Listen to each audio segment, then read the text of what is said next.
Horror कहानियां TV. Haunted बस। रात के करीब 11 बज रहे थे। सड़क पर इक्का तुक्का गाड़ियां चल रही थी। अपनी नाइट शिफ्ट खत्म करके शीला और निकिता बस स्टॉप पर खड़ी थी। आज तो हमें बहुत देर हो गई।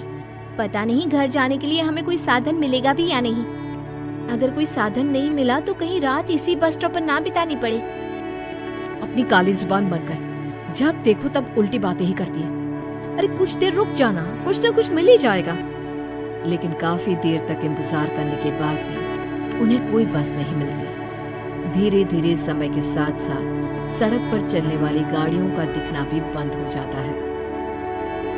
अरे ये देख, अब तो सड़क पर एक भी गाड़ी नहीं दिख रही। दूर दूर तक गाड़ी और किसी इंसान का नामो निशान नहीं है। एक काम करते हैं, वापस अपने ऑफिस चलते हैं। हम दोनों आज रात वहीं गुजार लेंगे। देख, तुझे अच्छी तरह पता है 10 बजे के बाद चौकीदार ऑफिस के मेन गेट पर ताला लगाकर अपने घर चला जाता है। ऑफिस जाने का कोई फायदा नहीं है। इस सुनसान सड़क को देख मुझे बहुत घबराहट हो रही है।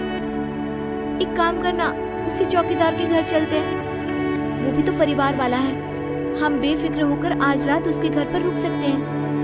अरे पागल, चौकीदार 10 बाय 10 की खोली में रहता है। उसके 4 बच्चे हैं। मतलब वो हमें अपने घर में कौन सी जगह देगा। अब तू ना ये बेकार की बातें बंद कर और चुपचाप खड़ी रह। शायद कोई लिफ्ट ही मिल जाए। फिर काफी देर इंतजार करने के बाद आखिरकार एक नीले रंग की बस उनके सामने आकर रुकती है। बस का दरवाजा खोल कंडक्टर उन दोनों से कहता है, कहिए कहाँ जाना है आप दोनों को? देखिए मेरी पूरी बस खाली पड़ी है। मैं आप दोनों को आपके ठिकाने पर छोड़ दूंगा। इतना कहकर कंडक्टर मुंह में भरे पान की पिचकारी सड़क पर दे मारता है। निकिता, लोगों का कहना है कि कुछ महीने पहले इसी तरह अंधेरी रात में एक नीली बस के अंदर कुछ बदमाशों ने एक जवान लड़की की हत्या कर दी थी। इस बस का रंग भी नीला है। कहीं ये वही बस तो नहीं? कंडक्टर शीला की बात सुन लेता है और मुस्कुराते हुए कहता है, देखिए मेम साहब, उस घटना के बारे में मैंने भी सुना है। माना कि उस बस का रंग और मेरी बस का रंग एक है, लेकिन दुनिया में नीले रंग की एक ही बस तो नहीं है ना। ये तो सिर्फ एक इत्तेफाक है। देखिए हमारी बस में एक मेम साहब पहले से ही बैठी हैं। चाहे तो आप देख लीजिए।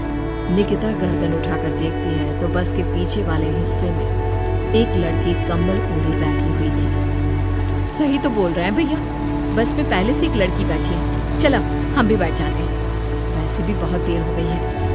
अरे ठहर जाना निकिता, मुझे डर लग रहा है। अरे तुझे इतना ही डर लग रहा है तो तू यहीं खड़ी रहे, मैं तो चली। अरे तुम मुझे छोड़कर कहाँ जा रही है? मैं भी चलती हूँ। दोनों बस में जाकर बैठ जाती है। देखते ही देखते ड्राइवर बस को तेज रफ्तार में चलाना शुरू कर देता है। तभी शीला की नजर पीछे वाली सीट पर अकेली बैठी लड़की पर पड़ती है। उस लड़की की लाल आंखें और उसका आधा जला हुआ चेहरा देखकर शीला घबरा जाती है।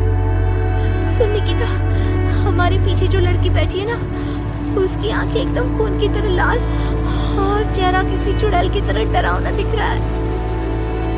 छोड़ ना, खून कैसा दिखता है, मुझे इन सब बातों में कोई दिलचस्पी नहीं है। मैं थोड़ी देर झपकी लेना चाहती हूँ, इसलिए अब तू अपनी बड़बड़ बंद कर प्लीज। बेफिक्र निकिता अपनी आंखें बंद करके बैठ जाती है। दूसरी ओर बस जंगल के रास्ते में पहुंची है। चारों तरफ घना अंधेरा और साथ ही जंगल में मौजूद जंगली जानवरों की डरावनी आवाज है। शीला को और भी ज्यादा डराई जा रही थी।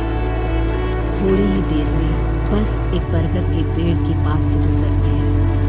तभी अचानक बरगद की डाल पर बैठी एक बिल्ली कूदकर खिड़की के रास्ते शीला की गोद में आ जाती है। मर गई रे, बचाओ मुझे, कोई बचाओ।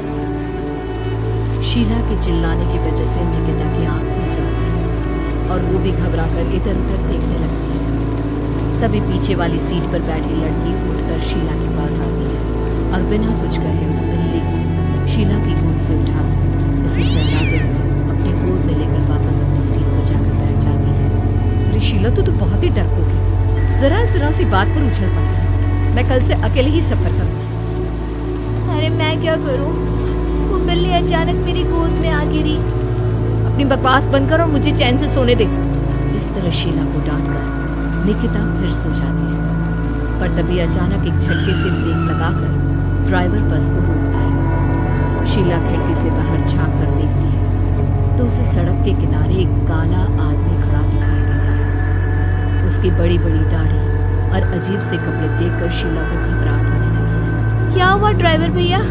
आपने बस क्यों रोक दी?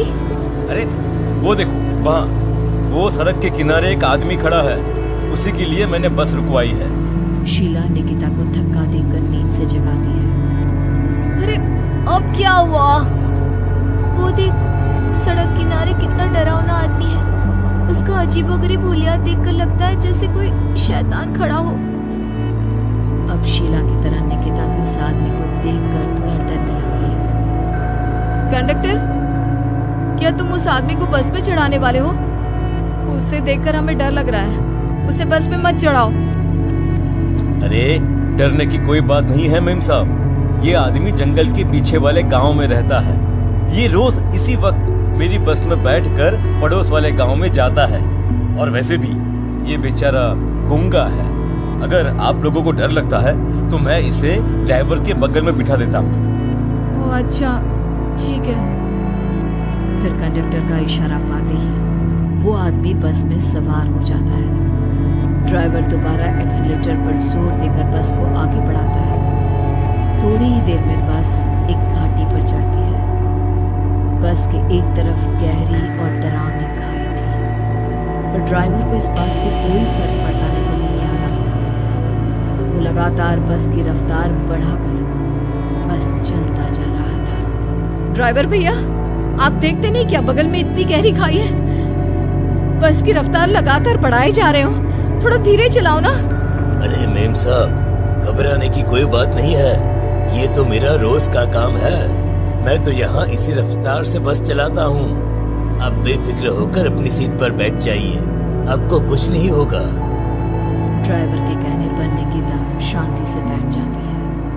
कुछ दूर चलने पर अचानक ड्राइवर बस को सड़क के किनारे रोक देता है।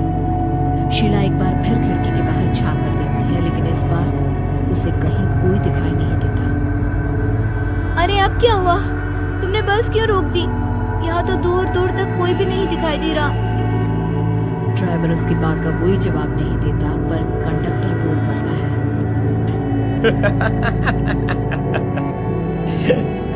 ये हमारी फेवरेट जगह है। हम अपने सारे अच्छे काम यहीं पर करते हैं। अब हमारा प्रोग्राम खत्म होने के बाद ही बस यहाँ से आगे बढ़ेगी। इतना कहते ही कंडक्टर सीट के नीचे रखी एक शराब की बोतल निकालता है। अरे ये सब क्या है? तुम्हारे बस में सवारी बैठी है, उन्हें घर पहुंचाने की जगह तुम यहाँ सड़क के बीच में बस रोककर शराब पियोगे? बस में लड़कियों के बैठे हुए भी तुम्हें ये सब करते हुए शर्म नहीं आती? कंडक्टर कोई जवाब नहीं देता और मुस्कुराते हुए शराब पीने लगता है। तभी ड्राइवर और दूसरा आदमी भी कंडक्टर के साथ मिलकर शराब पीने लगते हैं। निकिता, मुझे इन तीनों के इरादे कुछ ठीक नहीं लगते। हमने इस बस में बैठकर बहुत बड़ी भूल कर दी। तू घबरा मत, मैं हमेशा अपने पर्स में छोटा सा चाकू रखती हूँ। उसके रहते ये तीनों हमारा कुछ नहीं बिगाड़ पाएंगे। देखो गज्जू भैया, हमारी बस में इस समय 3 जवान लड़कियां बैठी हैं। कहो कहो सबसे पहले किसका शिकार किया जाए?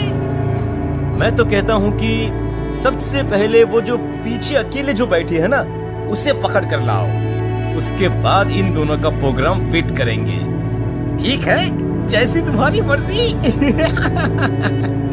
अब वो आदमी पीछे वाली सीट पर बैठी लड़की के पास पहुंचकर उसका हाथ पकड़ लेता है, लेकिन तभी अचानक उस लड़की की आंखें जरूरत से ज्यादा बड़ी और लाल होने लगती हैं। उसका चेहरा गुस्से से लाल और उसके मुंह से नुकीले दांत दिखने लगते हैं। अरे अरे अरे ये क्या?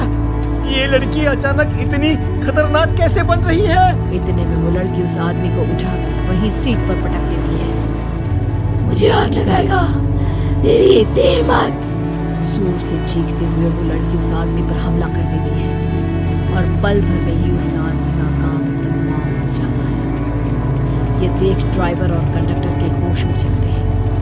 इतने में ड्राइवर अपनी जान बचाने के लिए तुरंत बस से बाहर कूद जाता है। आ रहा एक ट्रक उसे कुचल कर चला जाता है। एक ही पल में अपने दोनों साथियों की मौत देख अब कंडक्टर के हाथ पैर कांपने लगते हैं। ये सब देख निकिता और शीला के भी होश उड़ जाते हैं। वो चुपचाप अपनी सीट पर ही छुप कर बैठी रहती है। अरे अरे कौन हो तुम और तुम इतनी भयानक कैसे बन गई? अब वो लड़की गुस्से में गुर्राते हुए कंडक्टर का गला पकड़ लेती है। इतनी जल्दी मुझे भूल गए? कुछ महीनों पहले तुम तीनों ने बड़ी बेरहमी से मेरी हत्या की थी और फिर शहर छोड़कर भाग गए। कई दिनों से मैं तुम तीनों के इंतजार में भटक रही थी। आज जाकर मेरा बदला पूरा होगा। अब तू भी अपने साथियों की तरह जहन्नम पहुंच जाएगा।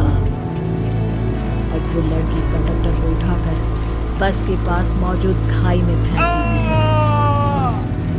कंडक्टर एक बड़े पत्थर से जा टकराता है और उसकी भी मृत्यु हो जाती है। दूसरी तरफ ये सारा नजारा देख शीला और निकिता बेहोश हो जाती है। अब सुबह जब उन दोनों को होश आता है